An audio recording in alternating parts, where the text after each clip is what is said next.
और दिल्ली में स्थित साउथ एशियन विश्वविद्यालय में शैक्षणिक सत्र 2024-25 को लेकर दाखिले के लिए आवेदन जारी है। आवेदन प्रक्रिया 31 मार्च तक चलेगी। उसके बाद विश्वविद्यालय 21 और 22 अप्रैल को प्रवेश परीक्षा का आयोजन करेगा। साउथ एशियन विश्वविद्यालय के अध्यक्ष और अंतर्राष्ट्रीय शिक्षाविद प्रोफेसर के अग्रवाल ने कहा कि प्रवेश परीक्षा के लिए सभी सार्क देशों में परीक्षा केंद्र बनाए गए हैं। प्रोफेसर के अग्रवाल ने कहा है कि सभी सार्क देश कृषि प्रधान देश हैं, इसीलिए बदलते दौर में कृषि को तकनीक से जोड़कर काम करने पर उनका विशेष ध्यान रहेगा। देखते हैं हमारे संवाददाता ओपी यादव की यह खास रिपोर्ट। भारत में अंतर्राष्ट्रीय विश्वविद्यालय के रूप में ख्याति प्राप्त साउथ एशियन यूनिवर्सिटी सार्क देशों का एकमात्र विश्वविद्यालय है। विश्वविद्यालय में उच्च शैक्षणिक मानकों, विविध शैक्षिक कार्यक्रमों और प्रतिष्ठित संकाय के अलावा आधुनिक बुनियादी ढांचे की स्थापना के लिए अंतर्राष्ट्रीय स्तर पर ख्याति प्राप्त शिक्षाविद और प्रतिष्ठित प्रोफेसर के अग्रवाल को नए अध्यक्ष की जिम्मेदारी दी गई है। डीडी न्यूज से खास बातचीत करते हुए प्रोफेसर के अग्रवाल ने कहा कि विश्वविद्यालय की प्रतिष्ठा में वैश्विक स्तर पर 4 चांद लगे, इसके लिए वो मिशन मोड में काम कर रहे हैं। विश्वविद्यालय में छात्रों का नामांकन बढ़े और गुणवत्तापूर्ण शिक्षा मिले, इसके लिए जल्द ही ऑनलाइन कक्षाएं शुरू की जाएंगी। फिलहाल शैक्षणिक सत्र 2024-2025 के दाखिले को लेकर आवेदन प्रक्रिया जारी है। 1 मार्च को शुरू हुई आवेदन प्रक्रिया 31 मार्च तक चलेगी।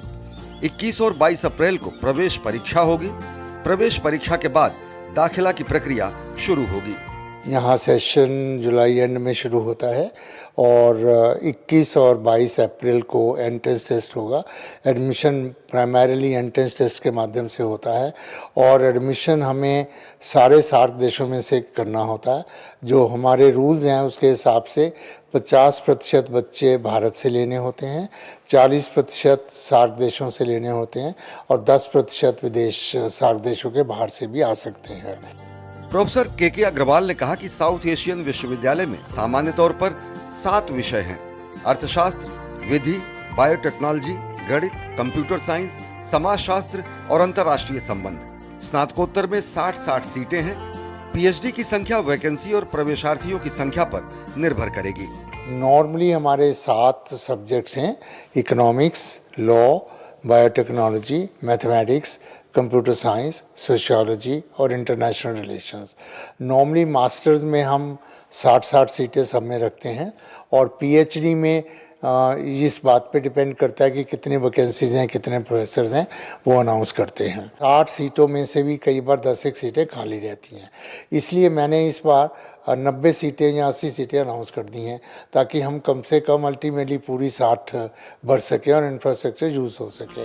प्रोफेसर के अग्रवाल ने कहा कि हम इस साल बीटेक, एमटेक, कंप्यूटर साइंस जैसे कई कोर्स भी शुरू कर रहे हैं। अगले साल से बीबीए और एमबीए जैसे अन्य कोर्स भी शुरू किए जाएंगे। हमने कंप्यूटर साइंस में एमटेक और बीटेक कंप्यूटर साइंस शुरू किया है क्योंकि मेरा ये मानना है कि ये यूनिवर्सिटी प्राइमरीली पोस्ट ग्रेजुएट और पीएचडी रहे, लेकिन अंडर ग्रेजुएट एजुकेशन भी अपने आप में इंडस्ट्री से जोड़ने में बहुत मदद करता है। तो इसलिए धीरे धीरे उसको शुरू करेंगे और अगले साल मैं एमबीए, बीबीए, एमबीए भी शुरू करूंगा और जितने हमारे ये सोशियोलॉजी, इंटरनेशनल रिलेशंस, इकोनॉमिक्स हैं, इनमें पोस्ट ग्रेजुएट तो चलेगा ही, लेकिन इंटीग्रेटेड बीए, एमए कोर्सेज भी शुरू करूंगा। प्रोफेसर के अग्रवाल शिक्षा में नवाचारों के लिए जाने जाते हैं, इसलिए आने वाले वर्षों में इनका ध्यान बदलते दौर के कोर्सेज जैसे artificial intelligence, internet of things जैसे विषयों को अप्लाइड साइंस से जोड़ने पर रहेगा। प्रोफेसर के अग्रवाल ने कहा कि सभी सार्क देश कृषि प्रधान देश हैं, इसलिए हम कृषि को तकनीक से जोड़ने पर ध्यान देंगे। साथ ही चक्रवात, आपदा प्रबंधन, वनस्पति और पशुधन जैसे विषयों पर भी विस्तृत अध्ययन होगा। बदलते दौर के कोर्सेज हम जो यहाँ शुरू करेंगे, जो भी लेटेस्ट है, आर्टिफिशियल इंटेलिजेंस है, इंटरनेट ऑफ थिंग्स है, उसको अप्लाइड की तरफ ले जाएंगे क्योंकि ये सारे जो देश हैं सार्क, ये बेसिकली कृषि प्रधान देश हैं।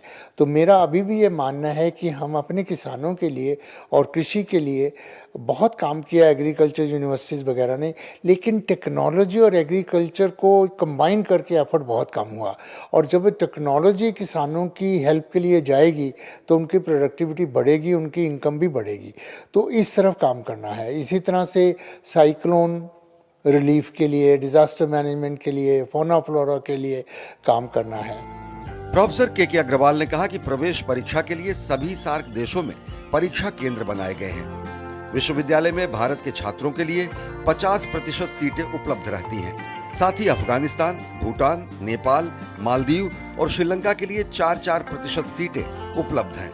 पाकिस्तान और बांग्लादेश के लिए 10% सीटें आरक्षित हैं। अभी सार्क देशों के 600 छात्र यहाँ पढ़ाई कर रहे हैं। I'm Professor Leila Shukran. I'm from the University of Portsmouth in the UK. I happen to come to South Asia University for many years. It's a university which is very vibrant, a South Asian university. Now we are on the new campus of the university, a beautiful campus in Delhi, which welcomes students from the whole region. I really like the university. We have green space. We have a lot of our professors are really good. I like the university. This is a good university. See it through South Asian perspective. The university has helped me to elevate my not only my academic career, but also it has helped me to broaden my intellectual horizon. So that is the main reason for me to motivate to come back to these universities. We are a region with a South Asian focus. University with a South Asian regional focus.